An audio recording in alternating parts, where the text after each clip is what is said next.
as you know, syempre mahilig ako mamili ng mga story. So, meron ulit akong bagong story sa inyo. Ang verse natin is matatagpuan sa Mark chapter 5, verse 21 to 42. Medyo mahaba, so ang gagawin natin is babasahin ko muna yung mga verses, tapos saan natin siya hihimay-himayin. Parang isda, no? Ipiprito muna, tapos hihimay-himay natin, tatanggal natin yung mga tinik, yung mga hindi naman natin pag-uusapan sa ngayon. Kasi, itong verse na to, or itong story na to is like a Rubik's Cube. Hindi ba si Rubik's Cube meron siyang 6 na slides or 6 faces? So, yung isa na face lang nun, yung itatopic natin. Kasi, kasi marami siya. Kapag in-explain ko to lahat, abutin tayo ng siyam-siyam. So, yung isang side lang muna, and then the other sides of the story, si Lord na bahala kung kailan niya i-explain sa atin yun. Or kung kailan niya i-permit. So, sige, muna. Basahin muna natin yung verses, and I would like to encourage you na sabayan ako sa pagbasa, and let's use our imagination. Let's imagine na nandun tayo mismo. Parang K-drama lang.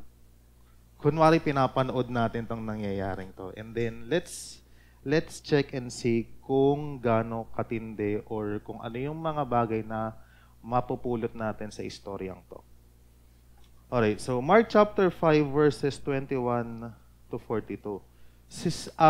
Sinubukan ko mag-compare ng mga version ng Bible. Kasi if you can remember, last time nag-English ako kasi sobrang haba niya sa Tagalog, sabi ko. Same lang din naman ng point. Andun na naman yung point. Pero this time, sabi ko, Lord, ang haba sa Tagalog. Mag-ano pa ako ng, ganito, ganyan. But, for the sake of the topic, for the sake of what the Lord wants us to hear for today, gagamitin natin yung aking bias na version, which is ang Pinoy version. So, simulan natin. Sabi dito sa Mark chapter 5, verse 21, so on and so forth, hindi ko na siya nalagyan ng number. Na lang, para sunod lang tayo. Sabi dyan, tumawid si Jesus sa Lake Galilee papunta sa kabilang bayan. Pagdating niya doon, dinagsauli siya ng napakaraming tao. Dinagsauli siya kasi yung verse before that, doon sa chapter 5 verse 1, ayun yung story na kung saan nag-cast out si Jesus ng isang may na-encounter si Jesus na isang demon-possessed na tao, and then i-kinas out niya yung mga demons doon sa pigs. I think si Raymart yung nag-topic noon. Not sure though if sa Youth Live or sa Sunday, pero yun yung nangyari bago to. And then before that is yung time na Jesus calmed the storm. So it is a miracle after miracle after miracle. So, ito yung sumunod na miracle. Ayun, dinagsauli siya ng napakaraming tao. Hindi lang marami, napakarami. Pumunta din doon si Jairus na isang leader ng synagogue. As you all know, ang synagogue is yung temple, yung church at that time. And ang mga members ng synagogue at yung mga Pharisees, sila yung mga grupo at that time na medyo hindi natutuwa kay Lord. Medyo against. Parang lagi nilang si Jesus. Nilang hinahanapan ng butas. Parang hindi naman dapat niya ginagawa ito, ganito, ganyan. So, si Jairus member siya nun. Nang makita niya si Jesus, nang makita niya si Jesus, lumuhod siya sa may paanan nito at nagmakaawa siya. So after niya makita, pinuntahan niya si Jesus, lumuhod sa may paanan at nagmakaawa. Just imagine the picture. Leader ng synagogue yan. Sabi niya, Delikado na po ang lagay ng anak kong babae. Please, sumama po kayo sa akin at ipatong nyo ang kamay nyo sa kanya para gumaling siya at mabuhay. Sabi niya, Jesus, 50-50 na yung anak ko. Sa ibang version, sa English, ang sabi diyan, nag-iisang anak na babae.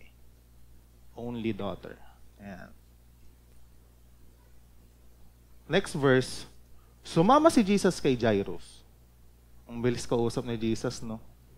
Okay, sige, sama ako dyan. Sinundan din siya ng sobrang daming tao at halos maipit si Jesus sa sobrang siksikan. Just imagine, sobrang daming tao, tapos etong si Jairus, biglang, syempre may VIP access to, leader ng synagogue to. Teka, umalis kayo dyan. Ako muna, Jesus, ito yung ano, ganito, ganyan. Tapos, ang nakalagay dyan, halos maipit si Jesus sa sobrang siksikan. Imagine, para ang sumakay sa jeep, ang sabi nung barker or nung driver, shaman yan, pag upo mo, pang 10 ka. Ganon kasiksikan dyan at that time. Just imagine kung gaano ka hassle at that time. Pero, basically, yan yung setting ng story. Tapos, edi yan na, di ba? Sumama siya kay Jairus. Pagkarating ng next verse, isang babaeng 12 years nang dinudugo ang kasama sa mga taong sumusunod kay Jesus. So, napakadami nilang sumusunod, pero may isang nag-stand out dyan sa verse na yan. Merong isang babae na 12 years nang dinudugo, hirap na siya sa sakit na yon. Ayun yung pagkaka-explain dyan. At marami ng doktor ang tumingin sa kanya. Naibayad na niya ang lahat ng meron siya para magpagamot. Pero, di pa din siya gumaling. Actually, lumala pa nga ang sakit niya. Just imagine, going to a lot of doctors, siguro kung may US na that time, baka nagpunta na rin sa US to, sa Singapore, sa Hong Kong, sa Mars, sa Jupiter, di ba? Wala talaga.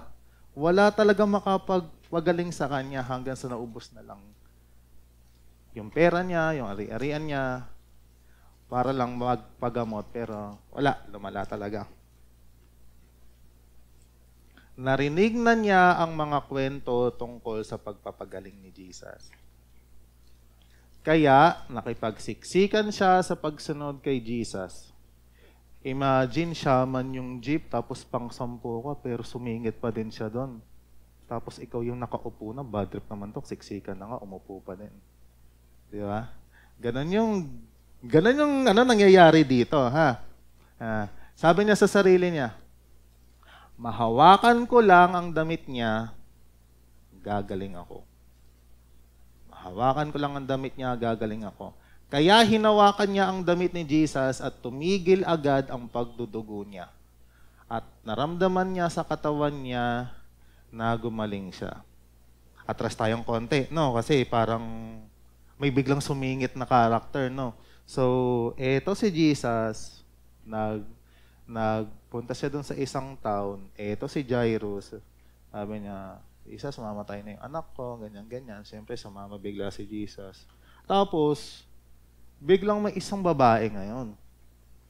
Ganyan na yung story. So, parang wait lang. Ang dami ng characters bigla. Parang K-drama, no? May bida na, may ibang bida pa. Doon sa ibang mga episodes. Same scenario lang same lang din naman, halos magkapareho lang siya. Tapos ayan yung sinabi nung dinudugong babae. Imagine, 12 taon, 12 years na daw siyang dinudugo. Next verses. Naramdaman din agad ni Jesus na may kapangyarihang lumabas galing sa kanya. Kaya tinanong niya ang mga tao, sinong humawak sa damit ko? Sumagot ang mga disciples, di niyo po ba nakikita na sobrang dami ng taong nagsisiksikan? Bakit niyo pa po tinatanong kung sino ang humawak sa damit niyo? Makes sense. Sobrang siksikan na, tapos eto si Jesus, biglang, sino humawak ng damit ko? Tapos yung mga disciples, boss, ang dami natin dito, boss. Ay, nahanap mo sino yung humawak. Teka lang. Di ba? Just imagine. Ang dami na nangyayari, no? Pero, isa-isay natin na mamaya. Next verses. Pero lumingon-lingon si Jesus para hanapin kung sino ang humawak sa damit niya. Alam ng babae na siya ang hinahanap ni Jesus, kaya sobra siyang natakot. Natakot daw yung babae kasi sabi ni Jesus, sino humawak sa akin? Tapos sila, hala ako yun, hinahanap ako ni Jesus, ang gagawin ko? Lumuhod siya, yung babae, sa harapan ni Jesus, saka sinabi ang buong katotohanan. Lord, kasi ganito, 12 years na akong dinudugo, ganito, ganyan. Di po ako mapagaling ng mga doktor ganito, ganyan. So, humawak po ako dun sa damit niyo. Ganyan. Sabi sa kanya ni Jesus, anak, pinagaling ka ng faith mo. Umuwi ka na, magaling ka na. May biglang natapos na story. Wait lang, nasaan si Jairus dito? Di ba? Parang wait lang. Habang nagsasalita pa si Jesus, may mga taong dumating galing kina Jairus. Most likely, mga tauhan niya to. Kasi leader nga siya, di ba, ng temple. So, may mga slaves yan, may mga tauhan yan. At sinabi sa kanya, patayin na po ang anak niyo. Huwag niyo na pong istorbohin ang teacher. Narinig ni Jesus ang binalita kay Jairus, pero sabi ni Jesus sa kanya, huwag kang mag-alala, maniwala ka lang. Imagine if tayo si Jairus at that time. Sobrang siksikan, sobrang emergency. Imagine niyo yung ambulansya dyan sa labas. Wag ka may nagbabamang na ambulansya. Talagang nagtatabihan yung mga kotse. Dito, wala yan, day.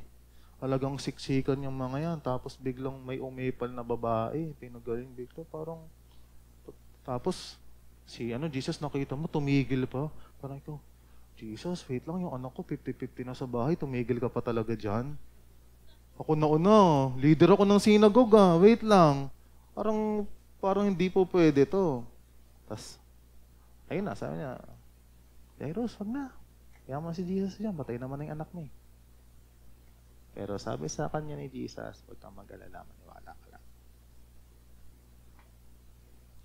Hindi pinayagan ni Jesus ang mga tao na sumunod sa kanya. Papunta kina Jairus. Doon sa story nung babae, siyempre nasa open area sila, so walang magawa si Jesus doon sa mga followers niya. Pero nung nagpunta na siya doon sa bahay nila Jairus, sabi na, wag na kayo sa mama. Ang pinili lang niya si Peter, tapos si John, saka si James. Ayan, ang sinama nila. Pagdating nila sa bahay ni Jairus, nakita ni Jesus na nagkakagulo ang mga tao. Merong umiiyak at merong mga humahagulgol. Siyempre, namatay nga Diba? Kala nga naman mag-party-party sila doon. Diba? Make sense. Pumasok siya sa loob at sinabi niya, bakit kayo nagkakagulo? Bakit kayo umiiyak? Hindi patay ang bata. Imaginein mo, may bangkay doon, tapos sabi ni Jesus, hindi patay yan. Tutulog lang yan. Pero pinagtawanan lang ng mga tao si Jesus. Siyempre, alam ng mga tao ang patay sa hindi. Obviously, ang tao, pagkabuhay, humihinga, ganyan. Pero pagkapatay, wala na talagang hininga yun. So, kaya siguro sila nagtawanan kay Jesus. Ang next scene is, pinalabas niya silang lahat except yung tatay at nanay ng bata at yung 3 disciples niya. Tapos, pumasok sila sa kwarto kung nasaan yung bata. Hinawakan niya ang kamay ng bata at sinabi, hindi ko alam yung tamang pronunciation yan, pero talita kum, ang ibig sabihin ay, iha, pumangon ka. Pumangon agad at naglakad ang bata. 12 years old siya noon. Namangha silang lahat sa nangyari. Mahigpit silang pinagbawalan ni Jesus na wag ikwento sa iba ang nakita nila. Inutusan din niya sila na pakainin ang bata. Sige, let's all bow down our heads and pray. Lord, we want to say thank you, Lord God, for this opportunity that you have given us for us to study, meditate, and read your word, Father. I pray and we ask for wisdom, for understanding, Lord God. Lord, ikaw po yung magpaintindi sa amin ng message mo for us, for each and every one of us today, Father. And I pray, Lord God, na as we go through these verses, Lord God, merong magre-rema word sa puso ng bawat isa, Lord God, and it will bear fruit, Lord God, and that fruit is something that we can share to other people, Lord God, that hasn't heard your gospel, Lord God. Lord, anoint the preaching of your word. We bless you, we honor you. In Jesus' name we pray. Amen.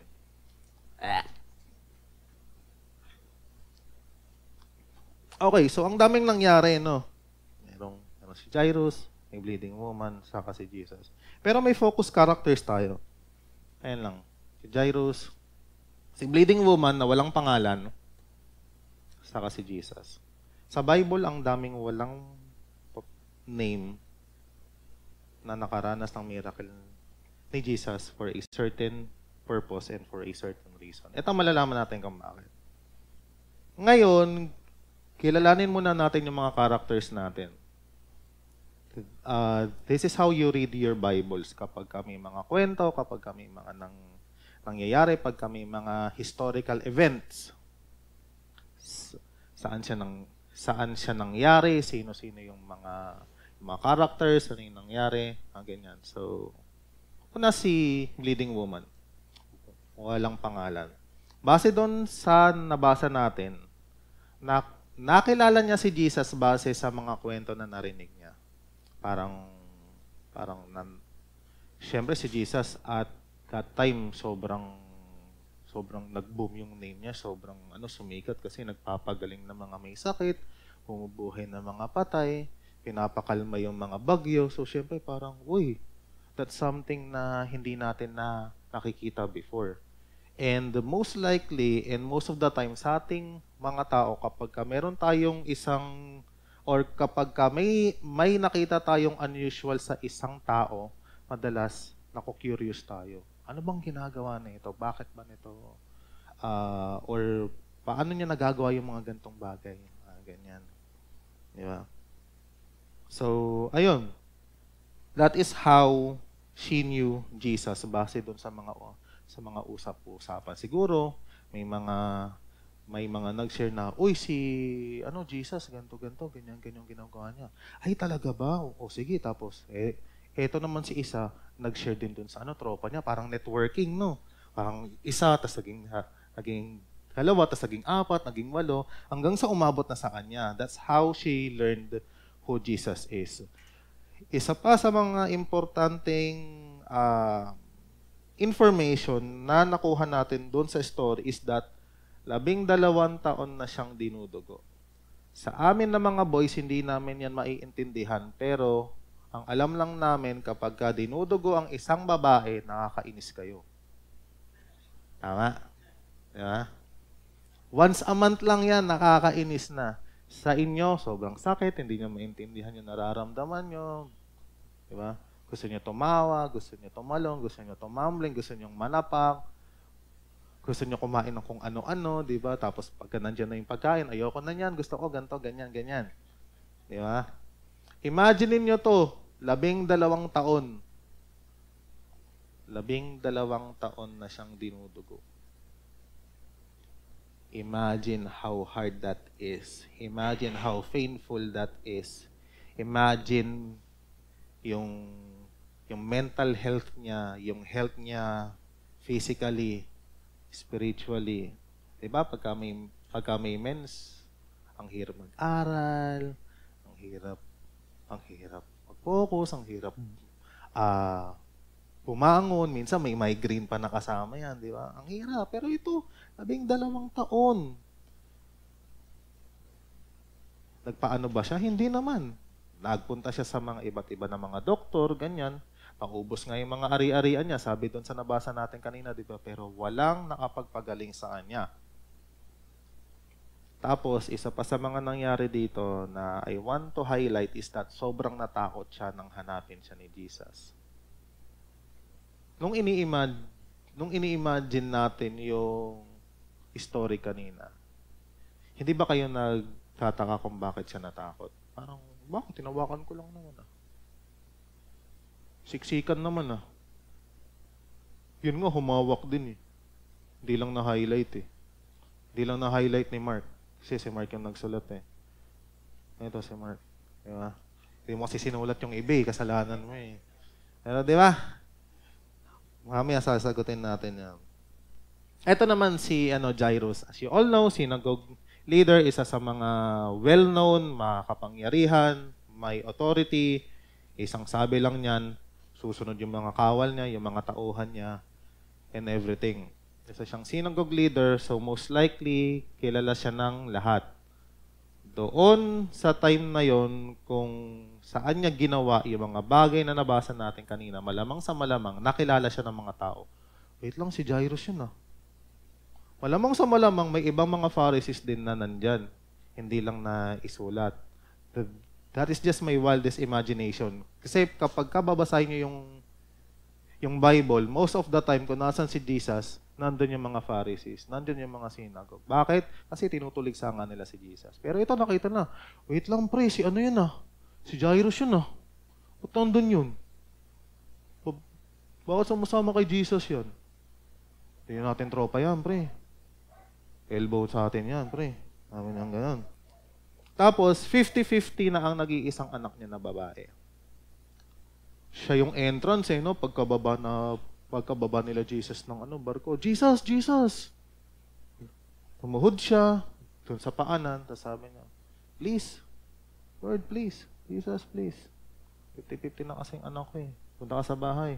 Patong mo lang yung ulo mo sa anak ko, sa ulo ng anak ko. Alam ko, gagaling na yan. Isa pa sa mga highlights na inalagay ko dyan is sinabihan na wag nang gambalain si Jesus kasi patay na ang anak niya. Which makes sense, di ba? Patay na nga Bakit mo pa gagambalain? So, one thing na gusto kong iparealize sa inyo dyan is both of them have a similar familiarization of who Jesus is. What do I mean by that? Pareho nilang nakakilala si Jesus. Yung isa, base sa mga naririnig niya, na ito yung mga nagawa ni Jesus, ganto-ganto, ganyan-ganyan. Doon niya nakilala si Jesus. Ito namang si Jairus, nakilala niya si Jesus the same way, pero yung level niya compared doon sa babae, medyo malayo kasi ito, leader to at that time mayaman, may pera, tapos yung mga tropa niya against kay Jesus. Pero, pareho nilang kilala si Jesus. Tapos, pareho din silang lumapit kay Jesus dahil kailangan nila ng kagalingan. So, isang walang pangalan na babae at isang synagogue ruler, leader na may pangalan, kilala, lumapit din kay Jesus. Kasi, pareho nilang kailangan ng kagalingan. Ito yung pag-usapan natin. Desperation.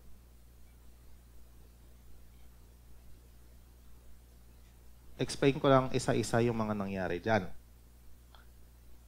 Nung nakalagay dyan, self-quarantine for 12 years. Ang ibig sabihin ko dyan is, nung time kasi nila, kapag ka ang isang Jew or isang tao ay tinudugo, they consider them unclean. Meaning, bawal hawakan, bawal humawak. No social life whatsoever.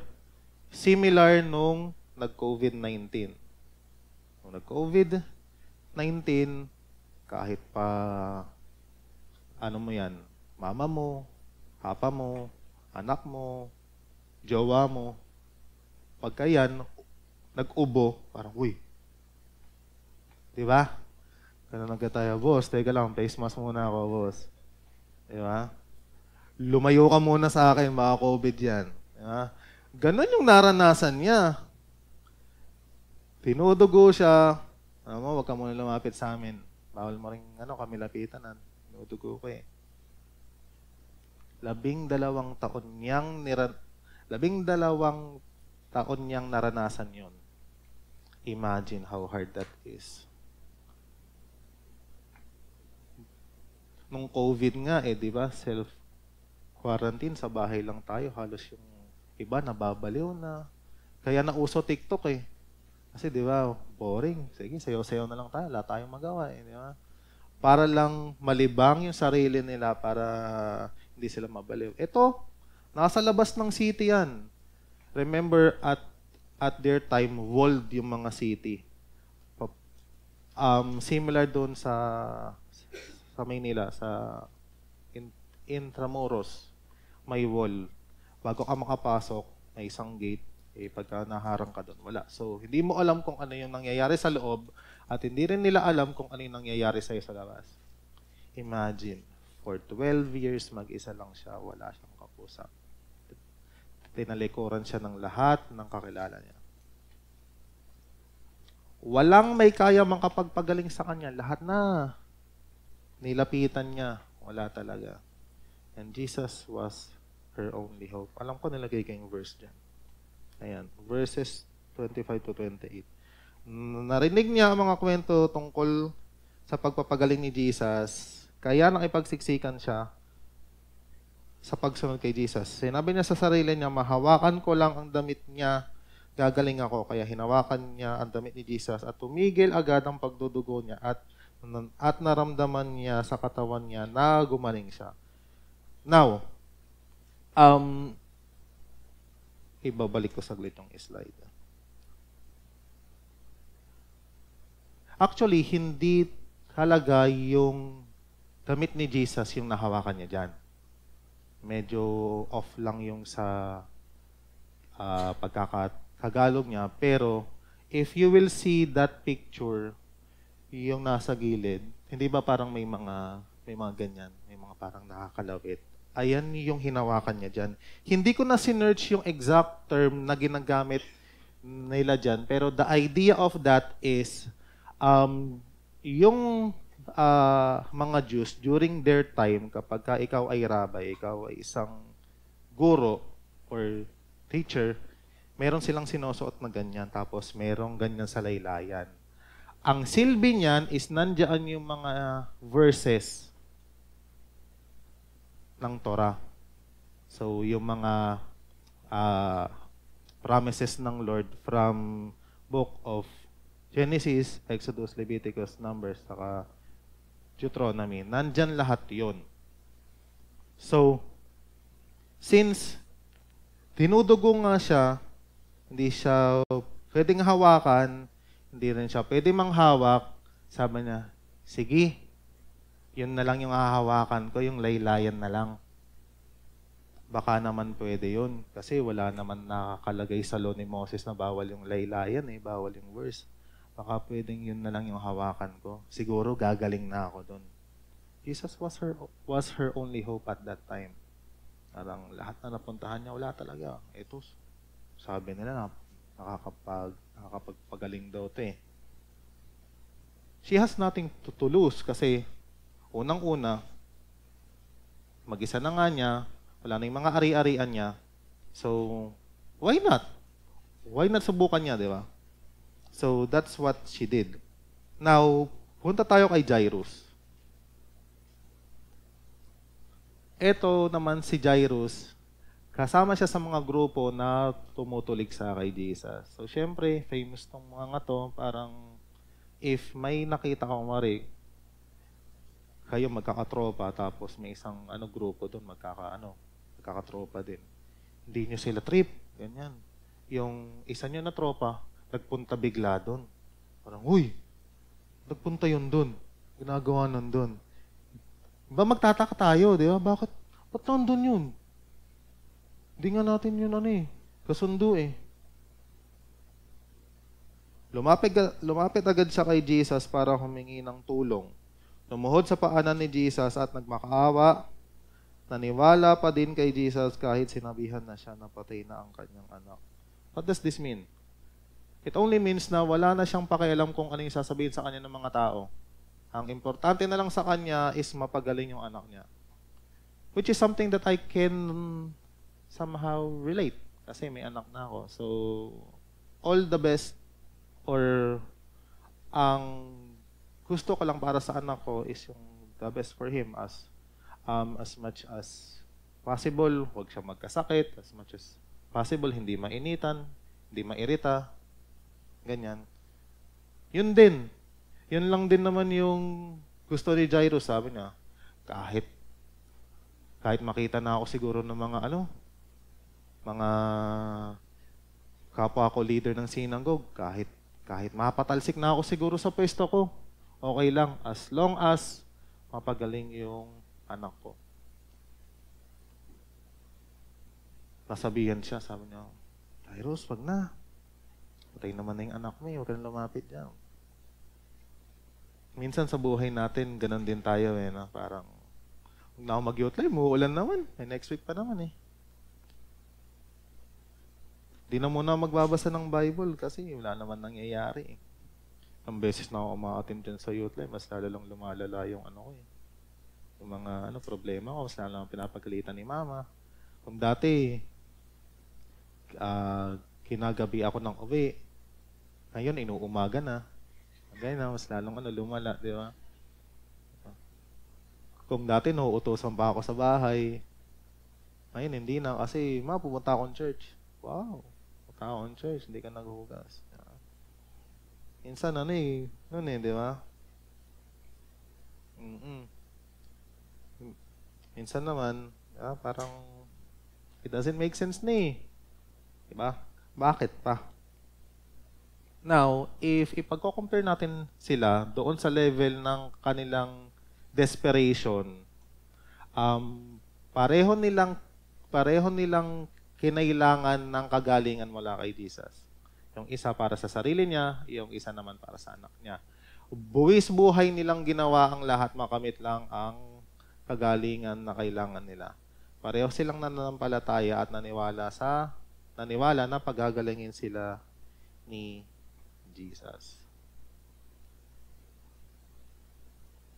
Hindi niyo ba napapansin na medyo ganyan din tayo? Nung una, naririnig-rinig lang natin si Jesus. Ganyan. Tapos umattend tayong youth life, umattend tayong Sunday service. May mga ganyang times na desperation.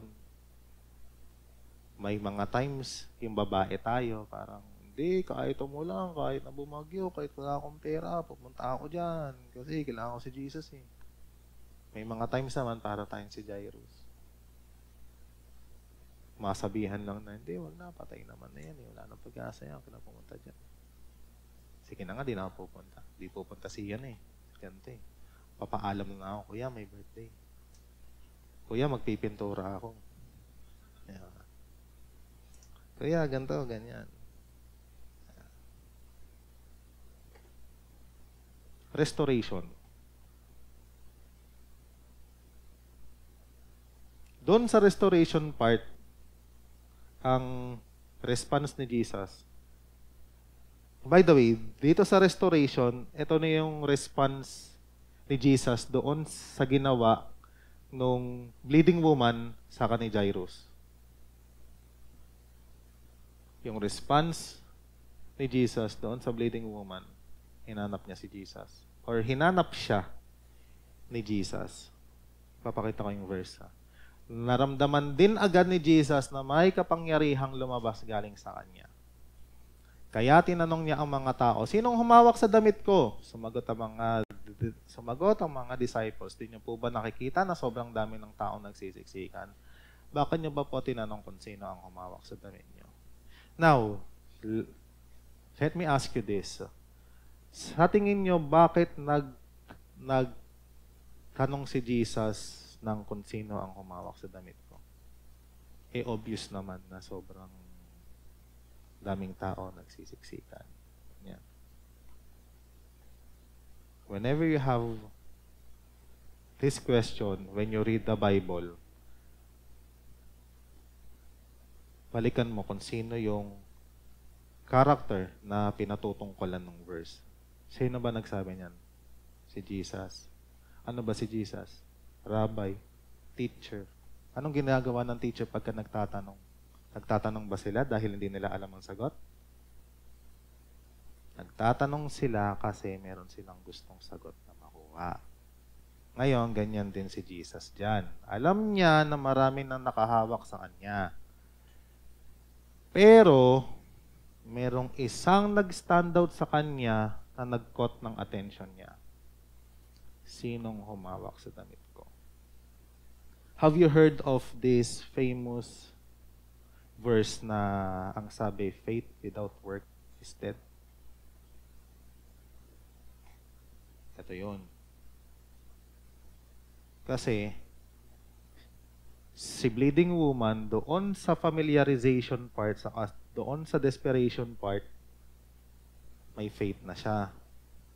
Ngayon, kung hindi siya lumapit doon kay Jesus, ayun yung sinasabi ng verse na faith without work is dead. Kasi may pananampalataya ka nga, nandyan na si Jesus sa harapan mo, pero hindi ka naman kumikilos. Linggo-linggo kang umaattend ng youth life, ng Sunday service, pero Monday to Friday, balik na naman sa tigas ng mukha. Balik na naman sa kalokohan. Ayun ang ibig sabihin ng verse 9 na faith without work is dead.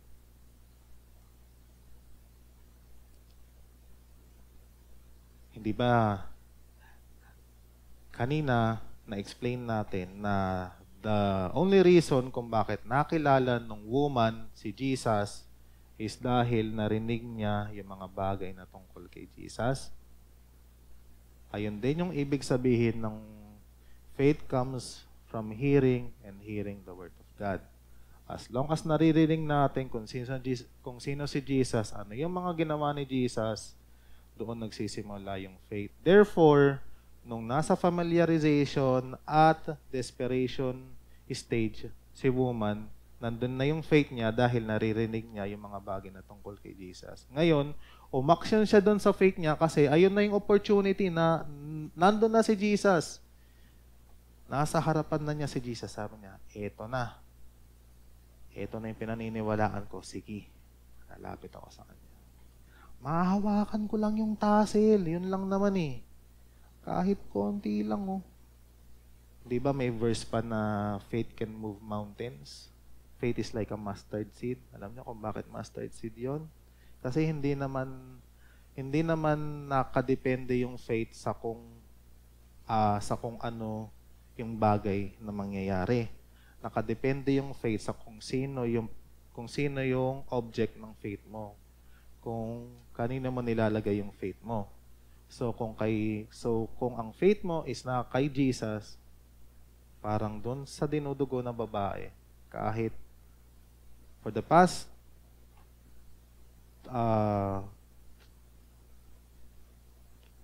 12 years, lahat ng mga doktor, lahat na nagawa niya, wala pa rin nangyayari, mas lumala pa, sabi na hindi. Parang wala nang hope, pero may faith ako kay Jesus, lalapit ako. Kahit na alam kong bawal, kahit na alam kong maraming against. One more thing, nung time nila, kapag meron kang sinaway sa law ni Moses, malamang sa malamang stone to death on. Maaari siyang kamatay. Kaya buwis buhay itong ginawa niyang pag-act ng faith. Sabi na, eto na yun last chance ko na to. Pangahawakan ko na yung mga narinig ko tungkol kay Jesus. Nagpapagaling daw ito eh. Sige. Hindi ko lalabagin yung law. Yung tassel lang, yung verse lang. Yung gusto kong hawakan. So, ang response doon ni Jesus, sinong humawak? Ang response ng mga disciples, as usual, dahil dami nagsisiksikan, ba niyo pa tinatanong. Hindi niyo ba napansin doon sa next verse kung paano nag-respond si Jesus?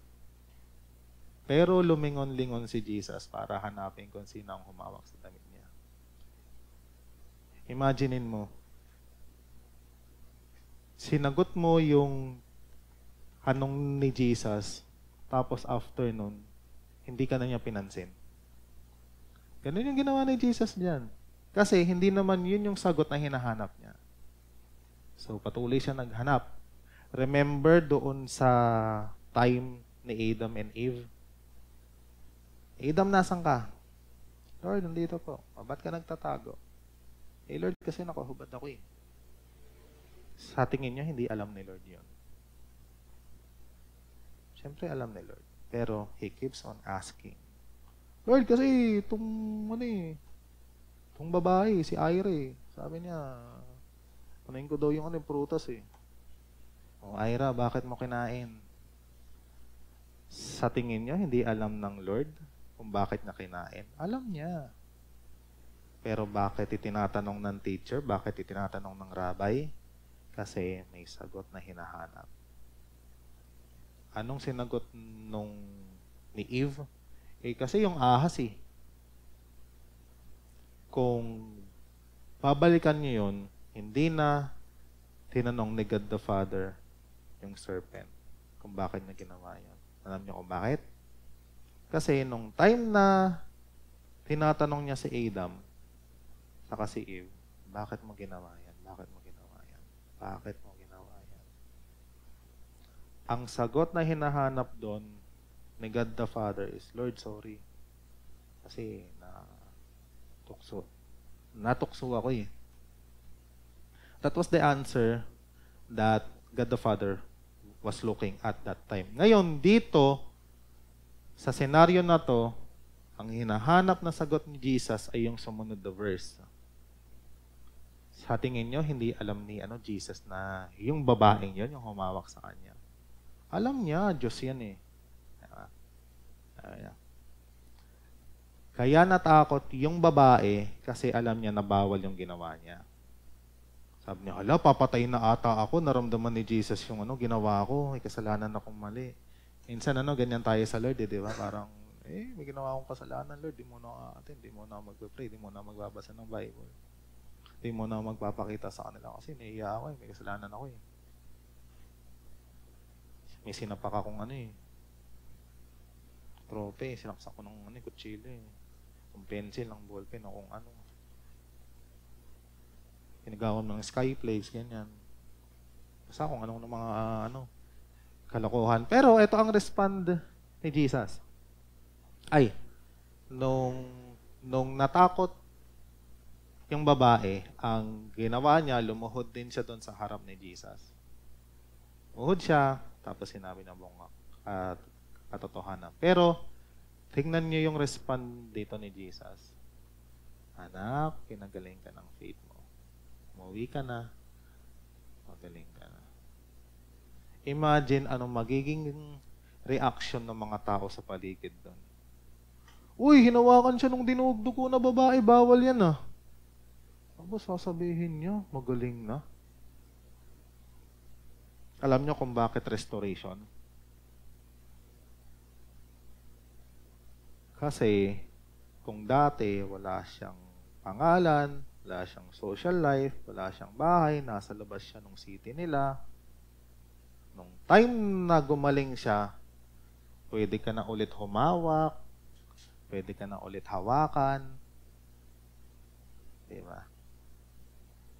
Yung mga bagay na hindi mo magawa dati dahil dyan sa pagiging, or dahil dyan sa sakit mo, na dinudugo ka, ngayon, pwede na.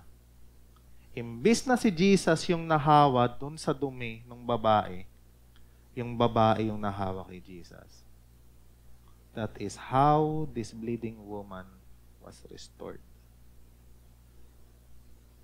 From nobody to somebody.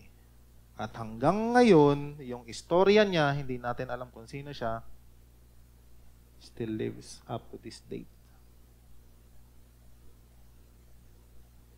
Imagine niyo, for 12 years inallow ng Lord yung pain, yung suffering na yon sa kanya.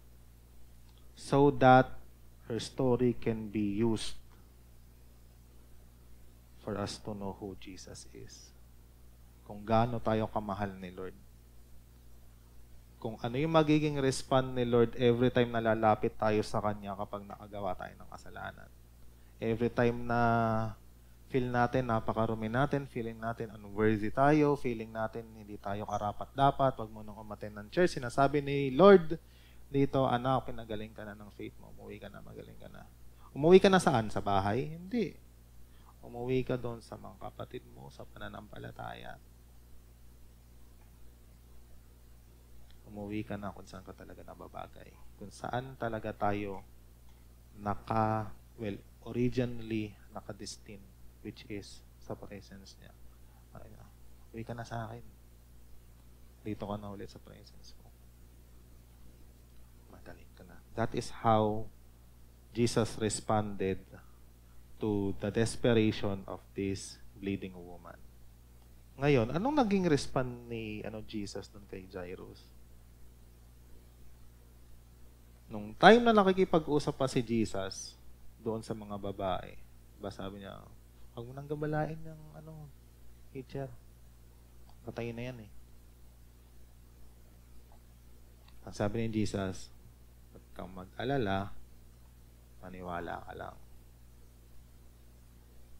Minsan may mga circumstances tayo sa buhay na feeling natin, wala na to. Hindi na kaya to. Hindi nakapag-review, bukas na yung exam. Naku, kahapon lang binigay yung project, bukas kagad ipapasa. Wala na to, hindi mo na atin youth life, hindi mo na atin Sunday. Lord, diyan ka muna, mamaya ka na. Gawin ko muna to. Wala eh. No choice na eh. Pero sabi ng Lord kay Jairus, huwag kang mag-alala, maniwala ka lang. Minsan, sumadating tayo dun sa point ng buhay natin na kung saan akala natin dead end na.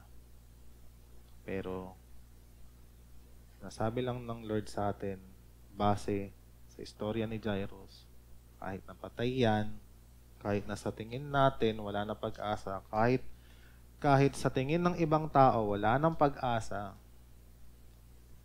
kahit tumating sa point na pinagtatawanan na tayo dahil sa pananampalataya natin. Kasi di ba kanina pinagtatawanan si Jesus? Patay yan, bakit mo sinasabi na tulog? Huwag kang mag-alala, maniwala ka lang.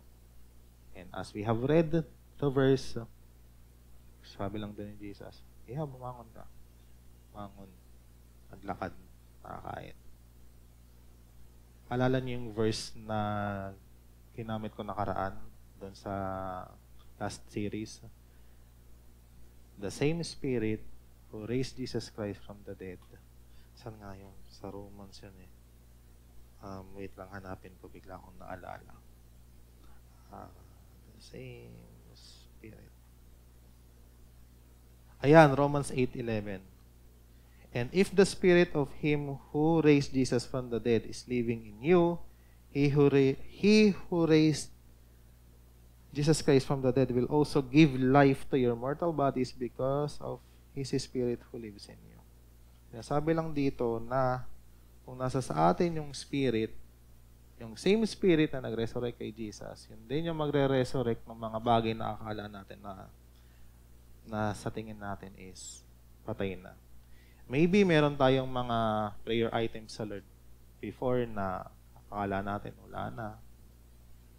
Hindi na mangyayari. Dead end na. Ilang years nang nakalipas. Pero biglang answered prayer. Kasi kung sa mata natin wala nang pag-asa, sabi lang ni Lord, maniwala ka lang. Pero bago ka maniwala, may isa pang nangyari dyan. May delay sa gitna. Diba nagmamadali na siya? Tapos biglang may babae. Minsan, dadanas din tayo ng ganun sa buhay natin. Sobrang kailangan ko na, Lord. Lord, kailangan kong grades, kailangan kong ganito, kailangan kong ganyan. Kaya sabi ng Lord, wait. Ay, wala na yan. Yung mga, demonyo mong sa paligid, wala na yan. Jesus ka pa, church ka pa, ano naman nangyari ngayon. Darating talaga tayo sa ganun. Following Jesus is not always happy ending. Hindi laging masaya, hindi laging may pepper steak ni Kuya Raymart, hindi laging may chicken, hindi laging masarap ulam, may mga time walang ulam, may mga time babagsak tayo sa exam kahit nag-aral naman tayo, may mga time na yung teacher natin sa school, power trip, binagsak ka na lang bigla na walang dahilan. Diba? Wala na to, 65. So sabi ni Jesus, huwag kang mag-alala, maniwala ka lang. That was the same scenario na nangyari kay Jairus. Maniwala lang tayo. Ano yung pareho nila doon sa restoration part? Magkaiba ng response si Jesus, pero parehong nakamit ang kagalingan. Yung isa, si Jesus, hinanap niya, kasi nakita niya, natatakot. May faith siya, pero natakot siya dahil doon sa pressure ng mga nakapaligid. Kasi nga doon sa culture nila, bawal siya dapat humawak. Pero ang sabi ni Jesus, no, your faith has healed you, umuwi ka na. Restored na yung relationship natin. Di ba ganun din tayo before? Nung may sin tayo sa Lord, parang napaka-distant ng Lord. Pero sabi ni Jesus, no, your faith has healed you. Uwi ka na sa akin. Balik ka na sa akin. If matagal ka nang hindi nakakapagbasa ng word, if umaattend ka na lang for the sake of, sabi kasi ni Kuya Raymart, or makapakita mo lang sa mga friends mo na umaattend ka, Jesus is telling us na, no, I can heal you with your faith. Lapit ka lang. Sabihin mo lang yung katotohanan sa akin kung bakit. Bakit ka nagkakaganyan? Ay, ginawa ng babae. Lumuhod siya. Hindi alintana ni Jesus kung sino ba sila. Ang unang pinansin ni Jesus ay yung pananampalataya nila sa kanila. Imagine this. Isang nobody, isang somebody, sa iisang istorya. Nag-meet. What does this imply? This only implies na kahit ano pa ang estado natin sa buhay, whether nakakaangat-angat tayo, believer na, matagal nang uma-attend sa church, leader ng synagogue to, etong si Jairus. Yung woman naman, wala lang, no name. Basta dinudugo lang siya for 12 years. Parehong minute ni Jesus at that same exact location, at that same exact time, and gave them the same exact miracle that they needed, which is restoration. Restoration ng alin? Ng identity nila. Hindi lang sila basta pinanggaling ni Jesus, ibinalik nila kung sino ba talaga sila in their, or the way kung paano talaga sila ha-create ng Lord and for their purpose. So, for us to conclude, nagbago ang buhay nila simula nung maranasan nila si Jesus. Napansin niyo yung progress from familiarization. Si Jesus, oo, naririnig ko yan. John 3:16, oo, naririnig ko yan. Hanggang sa dumating na yung desperation part na, si Jesus na lang talaga siguro yung, yung sagot dito. Regardless of who you are, whether you are someone, or if you think you are no one, what we have learned from this story is that Jesus can restore our identity. Their mess was turned into message. Imaginein mo yung istorya nila hanggang ngayon pinag-aaralan pa rin natin. Nagiging blessing pa rin yung istorya nila.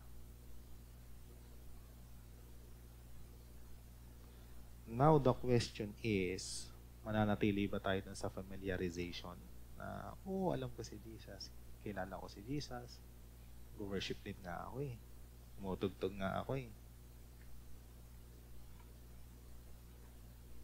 Pero hindi naman tayo nagbabow down sa Kanya, gaya ng ginawa ni Jairus sa kanong babae. Lumuhod sila sa paanan ni Jesus. They worship their God, they worship their King. Always remember, lahat ng mga religious activities po pwede nating gawin. Magpakanta, mag-worship dito, tumugtog, mag-preach, umattend ng youth life, umattend ng service, umattend ng camp, umattend kung saan-saan. Pero kung wala si Jesus, lalo na sa puso natin, walang mangyayari. Ren, backgroundan mo na ako, pre. Nagbago ang buhay nila simula nung maranasan nila si Jesus. They acted on their faith. Now, we all have faith. Anong gagawin natin sa faith natin? From what we have learned, ano yung tinuturo ni Jesus sa inyo ngayon?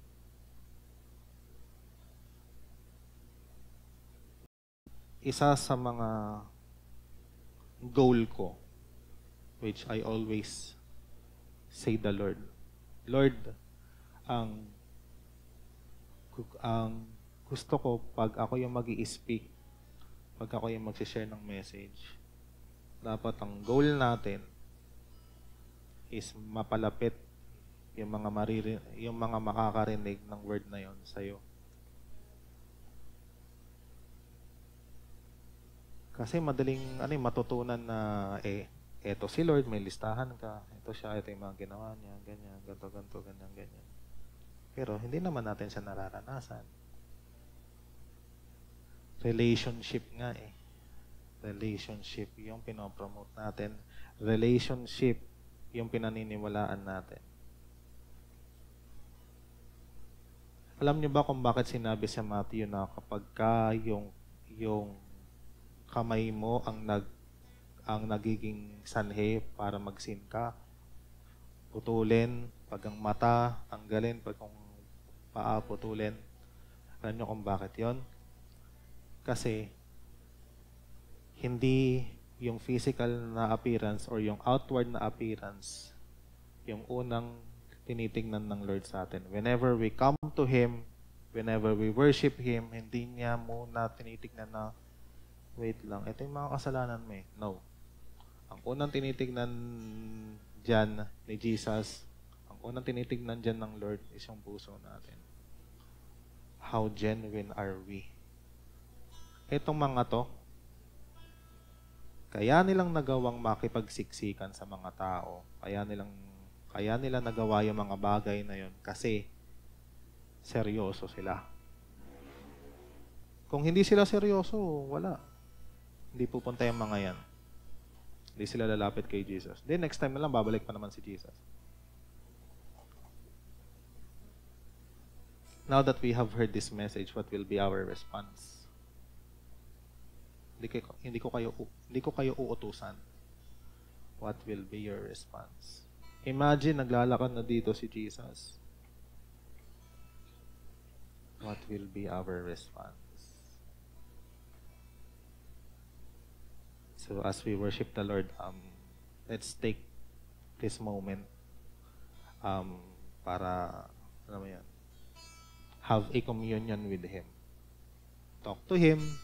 Sabihin natin yung mga nararanasan natin sa mga buhay-buhay natin. Kung kanina, kinumusta ko kayo, marami kayong nasabi, marami kayong nabanggit. Sana ganun din kayo sa Lord. Yes, Father. Yes, Jesus. Lord, we want to say thank you, Lord God, for reminding us, Lord God, that we can come boldly to the throne of your grace, Lord God. Lord, maraming salamat nga po, Lord God, because as we go to your presence, Lord God, um, as as we lay down, Lord God, our burdens, Lord God, our pains, Lord God, our blessings, Lord God, everything that you have given us, Lord God, Lord, you do not look us at a sinner, Lord God, but Lord, you look at us as your beloved, as your sons and daughters, Lord God. Lord, thank you, Lord God, for the assurance that we can come boldly to you, Lord God. Lord, thank you for the restoration of our identity, Lord God. Lord, maraming salamat, Lord God, kasi as we come to you, Lord God, as we worship you, Lord God, there is no shame, Lord God. There is no guilt, Lord God. There is no condemnation, Lord God. Lord, we want to say thank you, Lord God, for the gift of forgiveness, Lord God. Lord, we want to say thank you, Lord God, for the gift of grace, Lord God, that we do not deserve, Lord God. Lord, we want to say thank you, Lord God, for the gift of mercy, Lord God. Lord, for your love, Lord God, for your unfailing love, Lord God, your everlasting love, Father. Lord, we want to say thank you, Lord God. Thank you for always reminding us of who we are in Christ Jesus, Lord God. Lord, maraming salamat nga po, Lord God. Lord, thank you, Lord God. Thank you, Lord God, for this wonderful message, Lord God. Thank you sa mga rhema words na binigay mo sa amin, Lord God. Lord, thank you, Lord God. Yun lang, Lord God, yung words na kaya naming sambitin, Lord God. Just to express, Lord God, how grateful we are, Lord God, sa pagmamahal mo. Lord, maraming salamat sa pagmamahal mo, Lord God, na hindi namin deserve, Lord God. Lord, thank you, Lord God, for always giving us this opportunity to always come back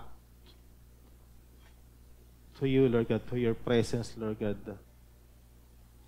Thank you, Jesus. Thank you, Father. Maraming salamat po sa yakap, Lord God. Maraming salamat po sa strength, Lord God. Maraming salamat po sa blessings, Lord God, na inihanda mo na para sa amin, Lord God. Lord, maraming salamat po sa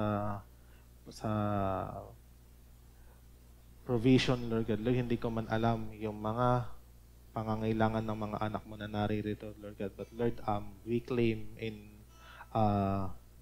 by faith, Lord God, just as the leading woman has experienced, Lord God, after we touch those scriptures, Lord God, after we have heard your message, Lord God, we know, Father, na gumaling na kami, Lord God. You have restored us, Lord God. Ano man yung mga pangangailangan namin sa buhay namin, Lord God, in-restore mo na yan, Lord God. Ikaw yung magbibigay sa amin ng breakthrough, Lord God. And Lord, we ask, Lord God,